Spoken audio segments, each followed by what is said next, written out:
तो रविवार को मैं 10:15 बजे घर से निकली थी। तो आप उसमें फर्स्ट जो मैंने फोटो भेजा है उसमें 10:15 बजे अमृत दे रखा है। ठीक है। उसके बाद में 12 बजे काल स्टार्ट हो रहा है। लेकिन इसको अमृत मानने से पहले मुझे है ना दूसरे नंबर पे जो मैंने चार्ट भेजा है वो भी आपको उसके साथ ही देखना पड़ेगा। कि देखिए आप इसमें रविवार को शाम 4:30 से 6 बजे तो आपको राहु काल दे रखा है रविवार का। तो इस समय को चाहे आपका अमृत हो चाहे लाभ हो, इस समय को आपको छोड़ना पड़ेगा क्योंकि यह अशुभ समय होता है। इसमें कोई भी काम नहीं करना चाहिए, उसका फल नहीं मिलता, परिणाम नहीं आता। दूसरे में यमगंड लिखा है, यह भी अशुभ होता है। 12 से 1:30 बजे का समय था। तो अब इस सुबह जो सायं का है, इसके बाद में ये प्रातः आ गया, सुबह 12 से लेके 1:30 बजे तक यमगण है। उसमें भी आप शुभ काम नहीं कर सकते हो। तो इसका मतलब 12 बजे से पहले आप समय अच्छा था, और जो मैंने निकाला 10:15 बजे जाने का, उस समय अमृत वेला थी।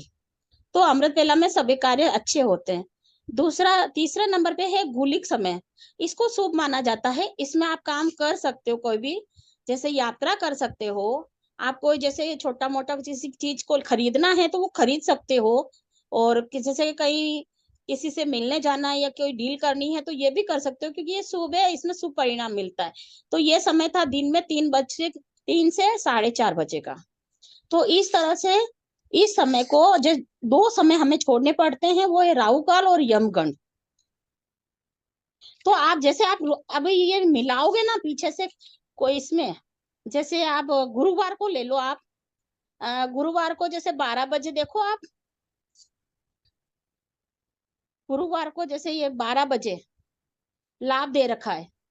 तो हमको पीछे भी चेक करना पड़ता है कि गुरुवार को लाभ में है या राहु और नहीं। यमगंडम नहीं आना चाहिए।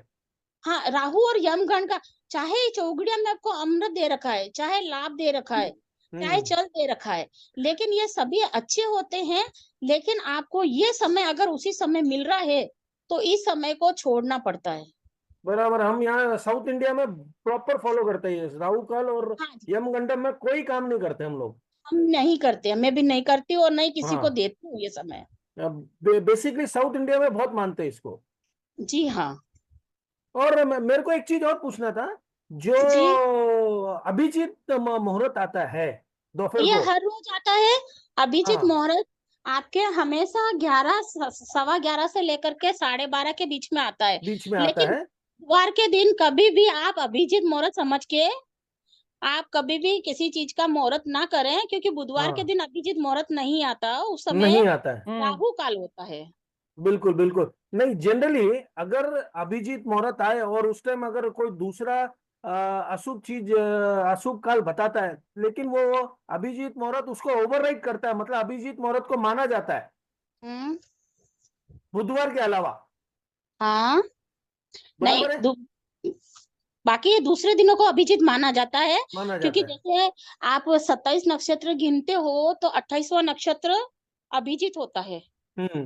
तो अगर सही तरह से गिना जाए तो नक्षत्र 28 होते हैं और तिथियां 16 गिनी जाती है। बिल्कुल बिल्कुल। क्योंकि आप अमावस्या और पूर्णिमा को भी गिनोगे 14 तिथि के साथ में, तो तिथियां हमेशा 16 होती है। 16 होती है, सही है। हाँ जी। तो अभिजीत मुहूर्त को दूसरे अशुभ टाइम को भी सही मान के उसको अपन अपना काम हाँ, कार्य कर सकते इसके हैं उस टाइम। इसके अलावा भी वर्ष में अभी जैसे विजयादशमी गई थी, इस हम्म दिन आपको न तो चल देखना है न अमृत देखना है, कुछ नहीं देखना है। पूरा दिन ही अबूझ मुहूर्त बोलते हैं उसको। मतलब उस समय आप हम्म। कभी कुछ भी कर सकते हो। मतलब उस दिन आपको मुहूर्त देखने की जरूरत नहीं है। अगर आपको मन में कोई काम है कि ये मैं काम स्टार्ट करूं, तो आप विजयादशमी पे कर सकते हो, अक्षय तृतीया पे कर सकते हो, देव उठनी एकादशी पे भी कर सकते हो। इस तरह से साल में कुछ आते हैं अबुझ हाँ, कुछ मुहूर्त। दिन आते हैं।